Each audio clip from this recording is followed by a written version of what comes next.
আপনি জানেন যে আমাদের যে রাজস্ব সংস্কারের যে প্রক্রিয়াটা বর্তমান চেয়ারম্যান মহোদয় এটাকে টোটালি ধ্বংস করেছে এবং গত ২০ দিন ধরে আলোচনার নামে উনি প্রহসন চালিয়েছে। আমাদেরকে বাদ দিয়ে উনি তার সিলেক্টেড কিছু লোক দিয়ে পুরো প্রক্রিয়াটাকে বাধাগ্রস্ত করেছে এবং উনি অ্যাট দ্য সেম টাইম আমাদের কর্মকর্তাদের উপর দমন নিপীড়ন চালাচ্ছে।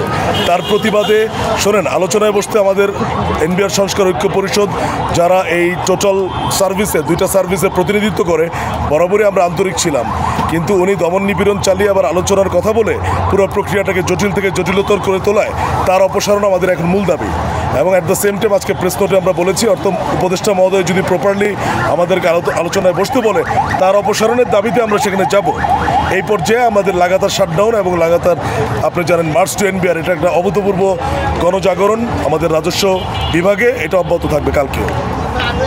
আপনারা এই আলোচনাটা শুরু করেছেন আসলে মূলত কখন থেকে? না, এটা তো আপনি you have to go to the back, আপনাকে আর 2-2.5 মাস 3 মাস পিছনে যেতে হবে। মানে মূলত যে আমরা ঈদের আগে সরকার 25শে মেতে একটা প্রেস নোট দেয় যে এই প্রক্রিয়াটাকে আগামী 31শে জুলাইয়ের মধ্যে সরকার সকলকে নিয়ে ঐক্য পরিষদকে এন্ডোর্স করে তারা শেষ করবে। ঈদের পরে ওনার নতুন চেহারা আমরা দেখেছি, উনি আমাদের উপর দমন নিপীড়ন চালিয়ে আমাদেরকে ডিজাইন করে একটা যুদ্ধ পরিস্থিতি তৈরি করেছে। আজকে আমরা এই বৃষ্টিতে আজকের বিষয়টা একটু বলবেন একটু।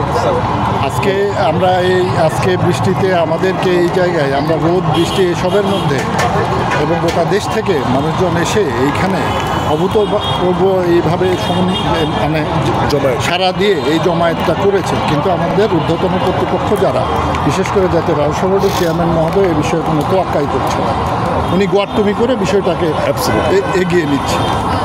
এটা আমরা যা করছি এটা দেশের জন্য, দশের জন্য, সবার জন্য, আমাদের ব্যক্তিগত বা নিজস্ব কোনো ব্যাপার না।